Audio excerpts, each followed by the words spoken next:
Dennis Hopper and Peter Fonda were inseparable during Easy Rider. But after a bitter falling out, Hopper barred Fonda from attending his funeral. Loyal to the end, Fonda went anyway, only to receive a chilling surprise. Dennis Hopper didn't just play a counterculture rebel in the iconic 1960s flick Easy Rider. He lived a shockingly rough and risky life. He skyrocketed to fame in the anything-goes era of free love, but he ended up taking the whole no boundaries thing way too far. With 5 failed marriages, substance-fueled parties, and intense on-set showdowns, Hopper's life was legendarily debauched, and it all came at a huge price. As the son of a post office manager, Hopper may have had humble beginnings, but they weren't angelic. He was born in Dodge City, Kansas, a former Old West town once known for its bordellos, saloons, and gambling dens. These outlaw vibes might have seeped into the young Hopper's consciousness because his troubles started at an early age. By his late teens, Hopper knew that he wanted to be an actor, and he had the guts to go for it. In fact, his fearlessness and ingenuity helped him stand out from the crowd at an audition for a TV show called Medic. As soon as he set foot in the casting director's office, he made an unforgettable move. Right in the middle of chatting with the casting director, Hopper suddenly collapsed to the floor as if he was having a seizure. Unfortunately, he wasn't. His performance was so convincing that just as the casting director was reaching for the phone to get help, Hopper bounced to his feet. The casting director put his head out the door and told the crowd of hopefuls that they could all go home.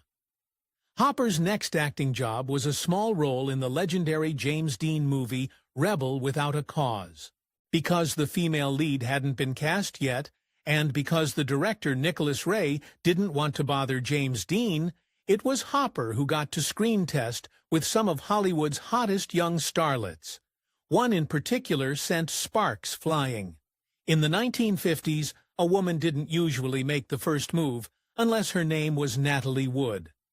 The day after the pair screen tested, the 16-year-old gave Hopper a call. She got right to the point and told him that she thought he was good-looking and would like to sleep with him. Ah! Hopper's promising career started to unravel just as it was getting off the ground.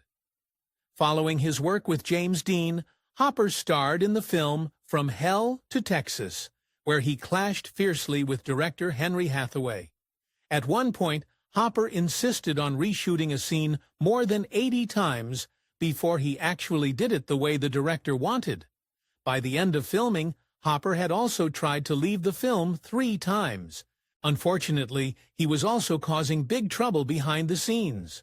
On the set of From Hell to Texas, Hopper's devil-may-care attitude led him into treacherous territory. He started an affair with Diane Varsi, his married co-star.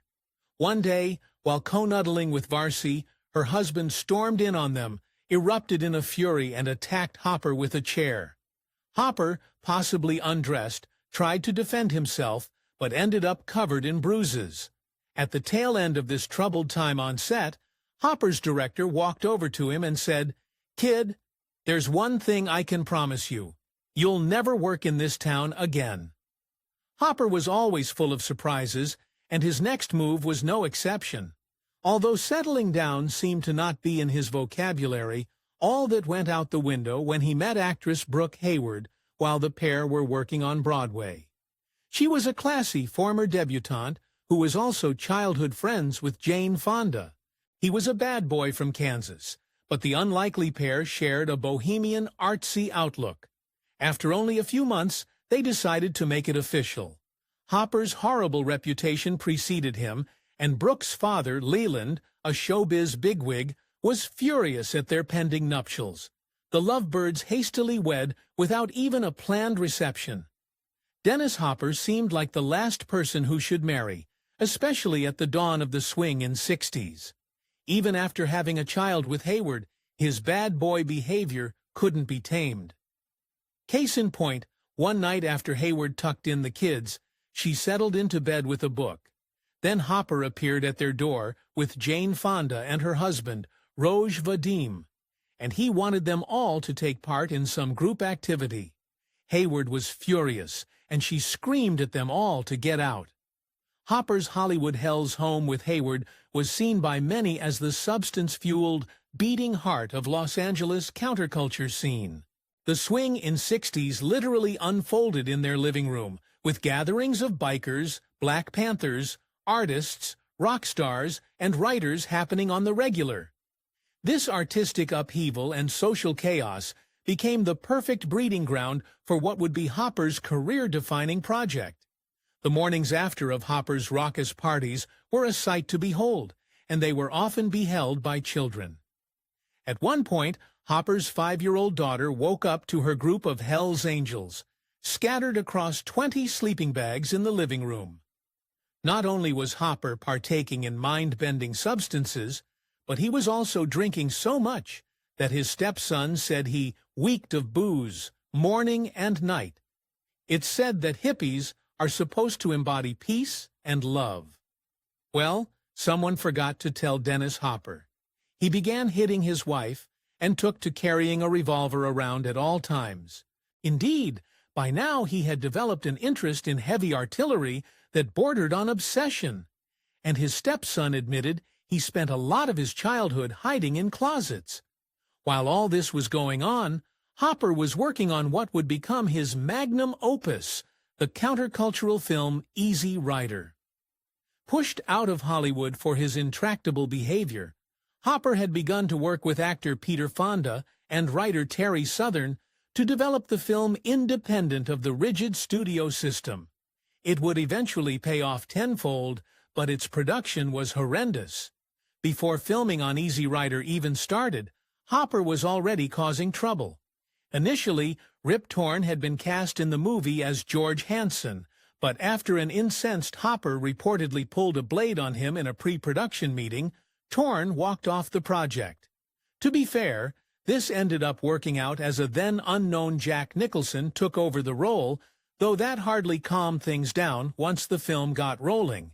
When it came to embracing the film's counterculture spirit, Hopper and his co-stars, Peter Fonda and Jack Nicholson, went all in during filming. Many of the substance scenes were 100% authentic, with the actors really living their rebellious actions on screen. This often led to wild fights on set, particularly between Fonda and Hopper. The film became a massive success upon its release, turning Hopper into the OG indie darling. As the turbulent '60s came to a close, so did Hopper's marriage to Hayward. He came home one evening and, in front of the children, threatened to end Hayward's life if she didn't feed him. At the end of her rope, she scooped up her kids, fled the house, and immediately got a restraining order and filed for divorce. It was only a matter of months after his divorce that he remarried, this time to Michelle Phillips of the folk rock group, the Mamas and the Papas. Hopper had indulged in so many mind-altering substances on his wedding night that the next morning he didn't even recognize his new wife. Their union was over in just 8 days. Thanks to Easy Rider's success, Hopper got to direct The Last Movie, a $1 million passion project that almost lived up to its name due to its disastrous production. Filmed in Peru, where there were plenty of substances to go around, the shoot quickly went off the rails. In an ill-advised attempt to capitalize on this cinematic new wave, documentary filmmakers captured Hopper's substance-fueled creative process during The Last Movie. Titled The American Dreamer, the film highlighted his continuing unhealthy obsession with weaponry and showed him frolicking in the buff. But Hopper's life was now more than just pleasure-seeking. He also apparently had a death wish. In 1983, he proved that he was more unhinged than any character he played with the Russian dynamite death chair stunt, passed down from drifters to old stuntmen and finally to Hopper. The idea is exactly what it sounds like. Blow up dynamite while sitting on it. Of course, it would have been a challenge to attract an audience to a potentially lethal event, so Hopper publicized it as a movie screening and then loaded the crowd onto school buses and took them to a racetrack. Amazingly, he survived and someone even captured the stunt on film. In 1983, the same year as his little dynamite trick, Hopper was supposed to act in The Jungle Warriors, but the studio fired him for a bizarre reason. Early in the shoot, Hopper was found wandering in a Mexican village near the filming location while wearing absolutely nothing. He later admitted he was so far gone. At the time, he didn't remember being detained by officers or fired from the film. It was clearly a cry for help. But on his voyage home, the cry turned into a scream. After Hopper's firing, the Jungle Warrior producers put him on a plane headed for home, and then probably let out a massive sigh of relief. The sentiment was premature. During the flight, Hopper tried to climb out onto the wing of the plane. At the end of this latest saga, Hopper claimed that it was actually the substances people gave him to come down that ended up causing his erratic behavior on the plane, specifically insisting the medicine gave him temporary Parkinson's disease. Nonetheless, it was rock bottom, and he gave up drinking in 1983. He had 2 more short-lived marriages with actresses Daria Halpern and Catherine Lanassa, having 1 child with each. Then, in 1996, when he married Victoria Duffy, it looked like it might last forever. For over a decade, Hopper and Duffy lived their version of domestic bliss, having a daughter together in 2003. Then the fairy tale came to a devastating end. In 2009, Hopper faced a grim diagnosis. He had prostate cancer, and it quickly spread to his bones. By the next year, Hopper weighed a mere 100 pounds, struggled to speak, and chemotherapy was out of the question because he was too frail. By 2010, Hopper was pretty sure he had weeks to live, and one of his last actions was shocking. He fought to cap his wife's inheritance, ban her from contesting his will, and even tried to kick her out of their beach house. Victoria Duffy had now been his wife of 14 years, but according to the ailing actor, his wife had exhibited outrageous conduct. He also called her insane, inhuman, and volatile. Eventually, their relationship became so explosive that Hopper filed for divorce and a restraining order against her. In a poignant ceremony just months before the end, Hopper's wild career and larger-than-life persona were honored with a star on the Hollywood Walk of Fame.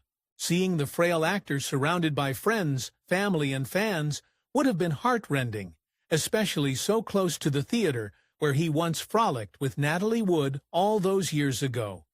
As unhinged as he was, Hopper still has an impressive over of more than 100 films. Although he died in May 2010, his complex legacy still lingers behind. In particular, Hopper never reconciled with his friend Peter Fonda after Easy Rider. The two had clashed constantly on the set, and after its release, Hopper even tried to siphon away Fonda's residual profits from the film. And that's where another example of Hopper's extreme vengeance comes in. It sounds too dramatic to be true, but in his final days, Hopper went so far as to make sure that Peter Fonda wouldn't even attend his funeral. Loyal to the end, I determined if estranged Fonda went anyway, only for Hopper's family to turn him away. It really was mind-boggling how Hopper could still stir up trouble even from beyond the grave.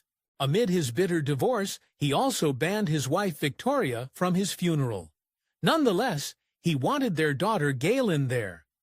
Well, trading blow for blow, Victoria allegedly kept Galen from going, using her as a pawn in the posthumous battle.